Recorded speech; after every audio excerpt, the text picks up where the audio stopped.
Sejam muito bem-vindos ao Em Checkmate Talk Jurídico, um podcast onde o direito e o mundo dos negócios se encontram no mesmo tabuleiro. Aqui, cada episódio é uma jogada estratégica.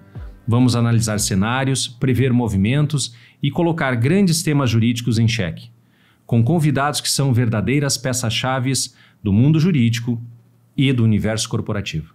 Eu sou a professora Cristiane Pauli. Eu sou o professor Lúcio Lorenzon. E assim como no xadrez, aqui nada é por acaso. Cada argumento, cada decisão, cada ideia tem impacto. E nesse jogo, a inteligência, a técnica e a visão de futuro definem o resultado. Prepare-se para discussões profundas, provocações necessárias e insights afiados, porque no nosso talk, o jogo só começa quando a conversa sai do lugar comum. Nosso convidado hoje é o desembargador Carlos Eduardo Ricknit, integrante da 9ª Câmara Cível do Tribunal de Justiça do Rio Grande do Sul. Seja muito bem-vindo, desembargador, e vamos iniciar o nosso bate-papo, a nossa conversa no Em Checkmate Talk Jurídico. Tá bom. Olha, eu agradeço sinceramente pelo convite, né? Como disse ontem, na nossa atividade que nós tivemos aqui na Fundação, eu fiquei impressionado em ver, né, que no meio do Estado, né, que a gente viu o Rio Grande do Sul com tantas dificuldades, mas ver esse ponto de excelência que vocês construíram aqui. Vocês estão de parabéns e eu saio muito com a esperança renovada em relação ao nosso Rio Grande do Sul ao ver tudo isso aqui que vocês construíram. E na coisa que é mais importante, na educação. Investimento com excelência na educação. Obrigado.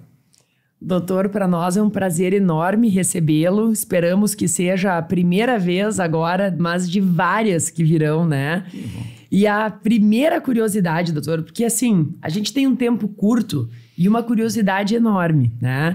E a primeira delas é saber um pouquinho do que lhe motivou nesse caminho da magistratura. E assim, doutor, se esse era um sonho do início da graduação, se isso apareceu depois, e um pouquinho da tua experiência, né, doutor? Que a gente sabe que os caminhos não foram tão retinhos assim. Sim.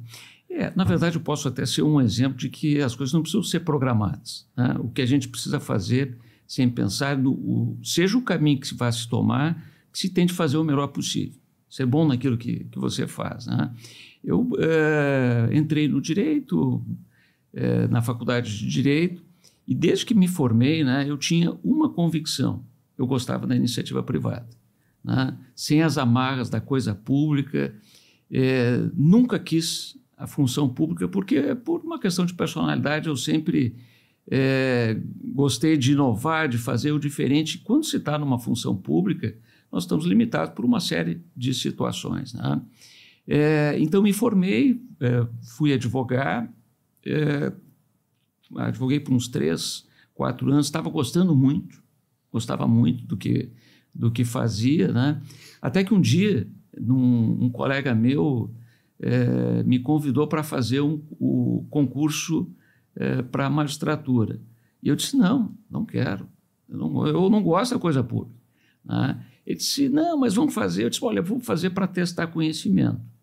E aí acabei fazendo e fui passando, e aí daqui a pouco passei na primeira, na segunda fase. Eu disse, olha, eu acho que é isso aqui. E fui, né? E passados 35 anos, né, da magistratura, eu olho hoje lá para trás e assim, faria tudo de novo.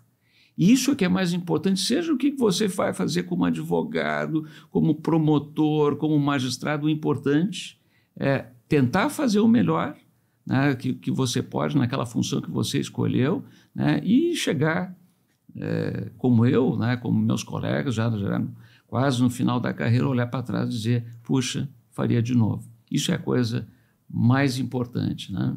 Surpreendente, né, doutor? E em que área o senhor advogava? Eu advogava na área privada, né? Eu era advogado de uma multinacional, né, que tinha a sede em São Paulo e aqui a filial, né? Depois fui para um escritório de advocacia. Eu acho que pela realidade daquele tempo de antes, né, e do caminho que a gente está, talvez eu hoje financeiramente estivesse bem melhor, né? Mas, como eu disse, fazer a diferença na vida, eu sempre digo, né, fazer a diferença na vida das pessoas. No direito, que é uma coisa tão apaixonante, de forma imparcial, não tem preço. Né? Isso me realiza muito, mas realmente gostava muito da advocacia também. Né? Doutor, a gente tem conhecimento que o senhor é um entusiasta e está muito ligado às inovações. Nos conte um pouquinho, o senhor fez parte de uma comissão de inovação do Judiciário, nos conte um pouco dessa trajetória, da sua ligação entre direito e inovação e a sua visão se o Poder Judiciário consegue andar na mesma velocidade que a gente está vendo hoje diante de todo esse cenário de tecnologia. Bom, assim, até porque eu vim da iniciativa privada, eu vim com algumas experiências que quando eu cheguei lá no Estado, né, na função pública, a gente viu que era completamente diferente.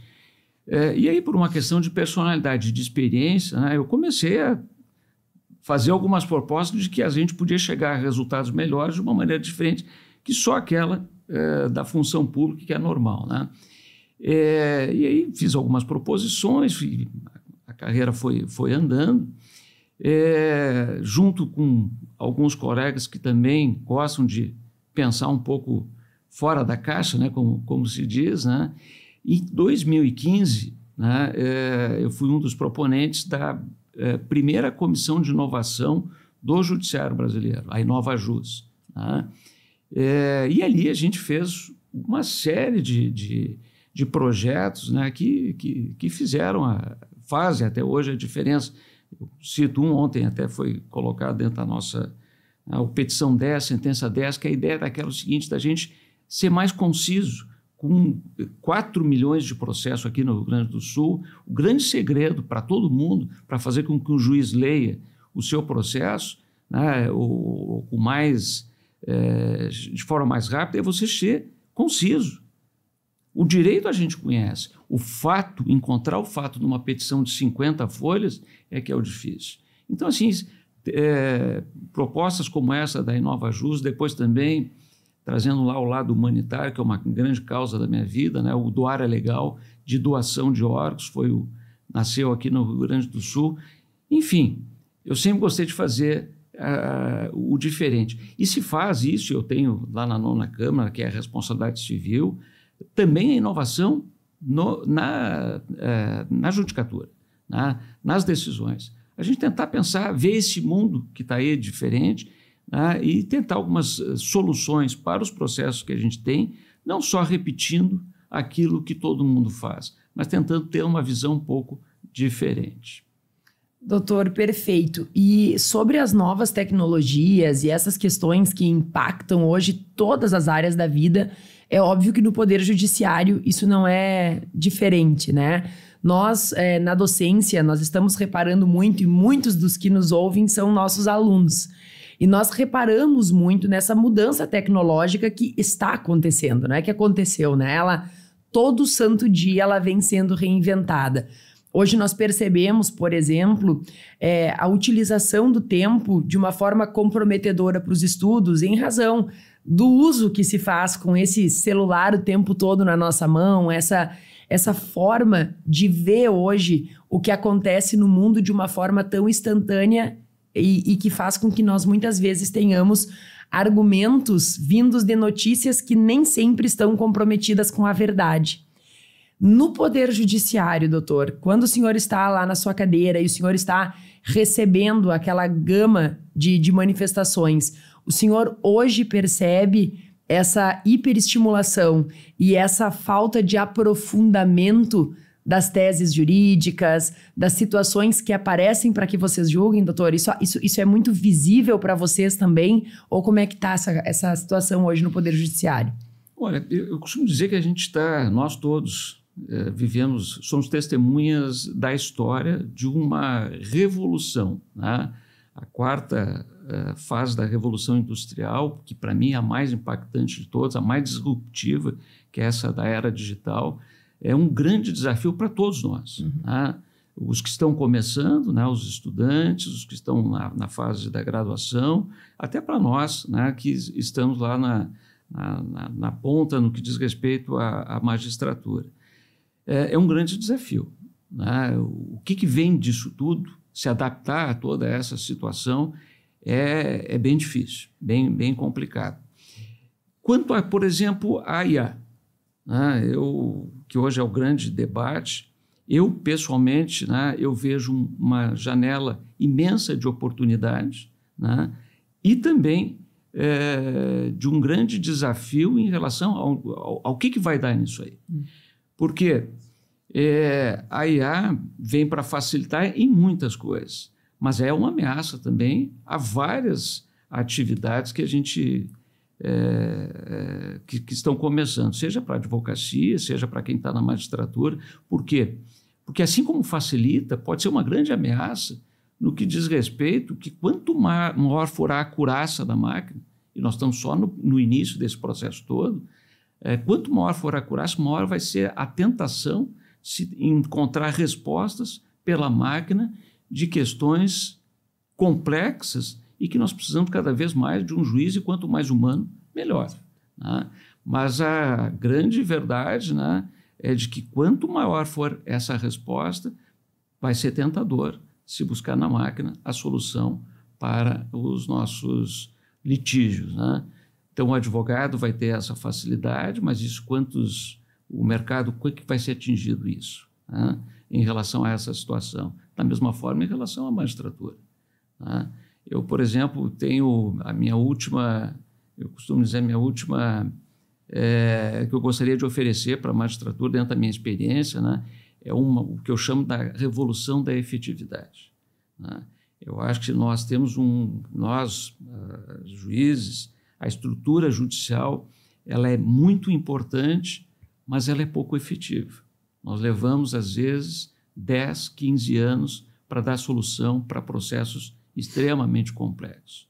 E todos nós precisamos acordar para essa situação, que esse mundo digital, esse mundo imediato, não vai suportar respostas para isso aí. As pessoas vão buscar resposta em outros lugares, se nós não começarmos a dar uma resposta mais rápida e mais efetiva, né?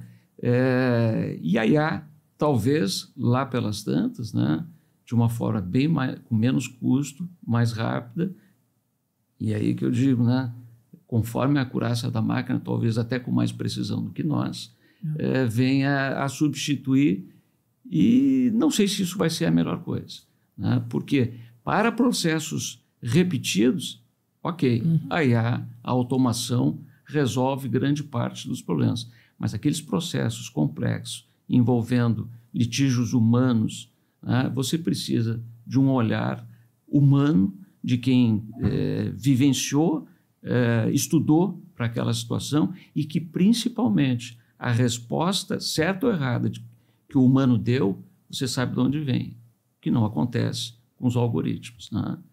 Não se sabe exatamente, nem quem faz entende muito bem aquilo ali. Imagina nós, os leigos, que vamos ter uma resposta a partir daquela solução de IA, né? Doutor, como a professora Cristiane falou, essa nossa conversa aqui, muitos alunos do curso de Direito ou de outros cursos da instituição, e também futuros alunos, jovens que estão aí pensando em que carreira seguir, né, vão nos ouvir. Nesse sentido, se o senhor tivesse que dar um conselho para esse jovem que quer ingressar num curso de Direito ou que está iniciando a sua trajetória no curso de Direito, para além do tradicional, da técnica jurídica, que a gente tem que se aperfeiçoar, estudar muito, que outras habilidades? O que hoje o mundo jurídico, seja ele na iniciativa privada, seja ele no público, o que está nos demandando? Ou seja, fique atento, obviamente estude muito, se dedique, mas que outras habilidades as nossas profissões jurídicas, né, estão exigindo? Eu acho que, bom, sem dúvida, né, como eu disse, nós somos testemunha de uma nova era, né, tentar se adequar a essa nova realidade, mas para mim, se eu pudesse dar uma dica para qualquer profissional, né, eu não acredito muito nessa questão de vocação, né, que a gente seja bom no que faz. O advogado, que é procurado, ele tem que ter uma noção. Eu tenho que resolver isso aqui.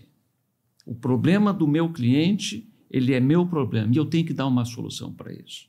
Né? Se você fizer só o tradicional, só aquilo de repetir o que está ali na lei, isso qualquer um faz. Qual é o diferencial para aquelas pessoas que têm sucesso? Você vai dar uma olhada. Ela tem resultados. Ela consegue buscar dentro de toda a estrutura jurídica, em cima do problema, ela alcança resultados diferentes. E como é que você faz? Pensando sempre naquilo que eu vou pedir, naquilo que eu vou decidir, eu vou ter um resultado efetivo. O que a gente vê muitas vezes, né, e aí dentro da experiência lá como juiz, que muitas vezes as pessoas se preocupam em repetir as mesmas coisas, né, citando lei, trazendo jurisprudência, doutrina. Agora, quando você vê uma petição diferente, naquela em que você busca lá, leva para o juiz de forma sucinta o problema e traz uma solução diferenciada, esse é um bom advogado. Então, assim, resultado. Faça bem o que você se propõe a fazer, mas sempre pensando no resultado final. Eu acho que isso que é um diferencial para todo bom profissional. Perfeito. E, doutor, quando você fala em resultado, eu penso muito também nessa relação da sociedade com a magistratura, né? E as expectativas que se criam. Como é que hoje, doutor, o senhor enxerga essa relação, agora voltando e falando de resultado e de hiperinformação novamente? Hoje, as notícias elas vão para a mídia de uma forma muito rápida e causa nas pessoas, muitas vezes, e é óbvio que eu estou trazendo isso aqui de forma muito generalista, sem falar de vários detalhes que poderíamos, mas de forma generalista, causa nas pessoas a sensação de que elas estão por dentro de um caso, né? Então, aconteceu a situação X, aquilo vai para a mídia, ganha rapidamente uma proporção grande, e o que a gente brinca chamando de os juízes no sofá, né? Eles estão lá sentados e eles dizem, não, mas o Poder Judiciário ele não pode permitir que isso aconteça.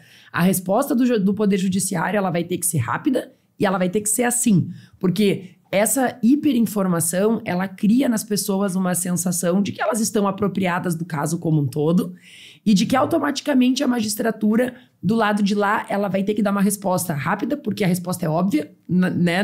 No sentido de, bom, eu já sei o que fazer, então o juiz também, ele precisa saber. Como é que vocês enxergam essa pressão hoje, assim, doutor? Porque ela existe, né? Sim. Ela é inegável. E como é que vocês enxergam? Eu sei que vocês lidam da melhor forma possível, mas como é essa sensação para vocês de saber que, de um lado, tem uma sociedade que se sente apropriada de algo que não é, muitas vezes, 2% do processo, e que, de outro lado, olha para vocês com uma expectativa tanto de celeridade, quanto daí, usando a tua palavra ali antes, da eficiência, porque para elas a eficiência vai se dar se a resposta de vocês vier em acordo ao que elas imaginavam. Como é que vocês enxergam isso, assim, doutor? Bem, hoje o que a gente chama uma concorrência quase desleal, que é o tribunal da internet. Né? Hoje as pessoas jogam qualquer coisa, de qualquer maneira, e todo mundo julga de forma absolutamente apressada. Né? Esse é um grande problema desse mundo digital, né? Desse mundo das redes sociais. Né? Eu, por exemplo, até escrevi esses tempos na Zero Hora, tenho uma posição bem definida em relação a isso, que eu acho que passa da hora de que nós tenhamos algum tipo de regulamentação em relação a tudo isso. Né? E não se trata de falar em liberdade de expressão ou qualquer outra coisa. Por quê? Porque me parece que o que a gente tem que fazer análise não é em cima de dogmas ou de teorias de direito, mas sim em relação ao resultado do que a gente está vendo hoje em relação a essa liberdade absoluta que está aí. Qualquer um diz qualquer coisa, né, e a gente fica lá para, depois de muito tempo, tentar resgatar. Não, isso está levando a coisas muito ruins, principalmente em relação aos extremismos. Né, porque o bom sempre está no médio, né, sempre está no meio. E o que hoje a gente vê? Né? Que em cima dessa absoluta liberdade de expressão, os extremos captaram. Por quê? Porque o que traz engajamento? É o extremo. Né? Quem quer ser ponderado dentro do médio, ele não consegue mais esse tipo de coisa. Então, o que nós estamos construindo em cima dessa absoluta liberdade de expressão, me parece que é uma coisa muito ruim, que nós temos que ver a partir do resultado se nós não temos como construir uma coisa diferente. O judiciário tem um papel muito importante nisso. Né? Por quê? Porque dentro dessa dificuldade que todo mundo está vendo em relação a limitar isso tudo que a gente está vendo aí, né? O judiciário que pega o depois em cima de todo o litígio já configurado a partir de um pedido, de uma defesa, acaba se trazendo algum tipo de responsabilização para essas coisas que desbordam do que é aceitável. Né? E a partir daí, da responsabilização, tanto civil como criminal, talvez a gente encontre um meio termo, uma limitação para tudo isso que está aí. Né?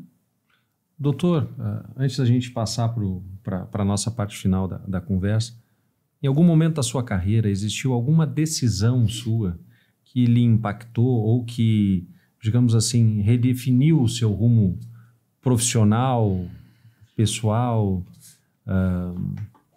não só na carreira, assim como magistrado, ou talvez essa decisão de abandonar a advocacia e ingressar na carreira pública? Tem um momento assim que... Sabe, quando eu até fiz a referência antes, né, de que talvez se eu seguisse na advocacia, hoje eu estaria financeiramente bem melhor, porque nós, dentro do Estado, a gente tem as limitações financeiras que o advogado, que tem todo o risco, né, que nós não temos no final do mês, né, mas ele também tem essa possibilidade de ter um ganho muito maior.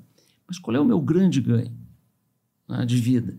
E esse não tem preço que pague. Né? Se você me perguntar um processo só, eu não lembro, mas eu tenho vários processos que de vez em quando eu penso assim, puxa vida, eu fiz a diferença na vida dessas pessoas. E eu e meus colegas lá na 9ª Câmara, é muito gratificante do que a gente trabalha, né? Porque às vezes a responsabilidade civil é um mundo, né? E a gente vê grandes tragédias, coisas assim que são muito difíceis. É um pai, uma mãe que perderam um filho, né? Aquela pessoa que perdeu membros por um acidente, alguma coisa. E o nosso compromisso em tentar fazer o melhor, em julgar aquilo ali de uma forma mais rápida possível e efetiva, gratifica de uma forma que não tem dinheiro que pague. Então, assim, eu tenho vários processos que se eu me lembro, né, do que a gente julgou, e eu tenho certeza que, de alguma maneira, a gente fez a diferença na vida de pessoas com vidas sofridas. E isso é muito gratificante. Doutor, conhecer esse lado humano de vocês, né, para além do que a gente é acostumado a ver nos julgamentos, é muito gratificante. Tenho certeza que vai impactar a vida de quem está ouvindo também nesse sentido. Mas como eu lhe brifei no início, a gente chamou o nosso podcast de Em Xeque Mate, né? Então a gente faz toda uma analogia com as jogadas, com o jogo. E a gente quer fazer um jogo contigo, doutor. Ele é um jogo que vai consistir no seguinte: nós vamos lhe fazer uma pergunta e a gente não quer uma resposta elaborada. A gente quer aquela primeira, que é para tentar pegar o seu subconsciente, doutor. Então, vamos ver, né, Lúcio? Vamos lá. Vamos lá, vamos colocar o doutor nessa saia justa. Doutor, um livro jurídico que todos deveriam ler. Olha, tem vários, né? Mas dentro da minha área, né, eu acho que um que é muito acessível, interessante, né, é do Cavalier de Responsabilidade Civil. Ele ali abrange várias áreas de uma forma simples, mas sem ser rasa. Eu acho que é muito interessante, pelo menos na nossa área de responsabilidade civil. O maior erro que um jovem advogado pode cometer? O maior erro que um advogado pensar só em dinheiro. Uma aula que o senhor nunca esqueceu? Olha, já era, não faz muito tempo, né? Eu fui numa falar para novos juízes. Eu tive a oportunidade da última aula do professor, do ministro Rui Rosado, que para mim é o jurista, um dos maiores juristas que nós já tivemos no Brasil, né? E eu assisti aquela aula dele em que ele falava para os novos juízes, né, dos desafios dos novos juízes. E aí ele faz todo um histórico, né, em relação ao que era a justiça. A justiça, primeiro, foi uma coisa que as pessoas acreditavam no tempo, nos deuses, depois se passou para o Estado juiz, né, e aí ele deixou uma resposta. Será que a máquina não vai ser próximo judiciário? E aí ele fazia sempre o resumo que me impactou. Ele dizia assim, justiça é apenas uma coisa, credibilidade. No que você acredita? Talvez o grande desafio de nós todos é em cima do que está vindo agora. Se o homem lá pelas tantas começar a acreditar mais na máquina, nós temos ou uma solução ou um grande problema. Eu achei genial do ministro Rui Rosado e com tranquilidade eu disse, e foi a última vez que eu tive contato com ele, né? Foi muito bacana a aula dele. Se o senhor não fosse magistrado, desembargador, o que o senhor seria? Qualquer coisa que tratasse com pessoas. Audiência presencial ou virtual? Se pudesse escolher, sempre presencial. Mas o mundo hoje facilitou e a gente tem que se adaptar ao digital. Maior qualidade de um bom julgador? Bom senso. Bom senso. Sempre bom senso. E, doutor, para finalizar, qual frase lhe acompanha na vida? Puxa vida. Puxa vida. Ela pode ser sua também. Pode ser minha. Essa você me pegou. Eu realmente, assim, uma frase... Olha, é o checkmate, né? Checkmate. A gente finalizou com o checkmate, doutor. Olha, eu não sei, eu sempre procuro uma coisa que disse antes, né? Fazer diferença na vida das pessoas. Isso é um norte que eu sempre procuro, né? Em todas as minhas relações, né? Isso passei para minhas filhas, né? Do primeiro momento ao último momento do dia, né? Eu acordo cumprimentando as pessoas, as mais simples, principalmente, né? Os meus colegas, tratar com respeito as pessoas, porque eu acho que isso que faz a diferença. A gente ser humano, né, e tratar bem as pessoas. Isso faz toda a diferença, é uma realização pessoal. E eu tenho isso como norte. Né? Respeitar, porque a gente, às vezes, só com um bom dia, né, principalmente para as pessoas mais simples, você já faz a diferença para as pessoas e para nós mesmos, que isso é muito gratificante. Que privilégio esse tempo contigo hoje, doutor. Só lhe agradecer. Eu que agradeço essa oportunidade de conhecer tudo isso aqui, né, e agora poder passar para os estudantes ou quem estiver nos assistindo um pouquinho da nossa vida. Desembargador Carlos Eduardo Requinite, em nome da nossa instituição, muito obrigado pelo seu tempo, pela sua generosidade, pelo seu humanismo, né, como pessoa, como julgador, como profissional. Seja sempre muito bem-vindo. Muito, muito obrigado pela oportunidade. Chegamos ao fim deste podcast do Em Checkmate Talk Jurídico. Gostaríamos de agradecer à Fundação Antônio Meneghetti e à Antônio Meneghetti Faculdade pelo suporte e apoio a esse grande projeto do curso de Direito. Um agradecimento especial a você, nosso ouvinte. Se você gostou dos conteúdos, venha nos visitar, venha conhecer o Recanto Maestro, a Faculdade Antônio Meneghetti e os nossos cursos. Até breve e muito obrigado.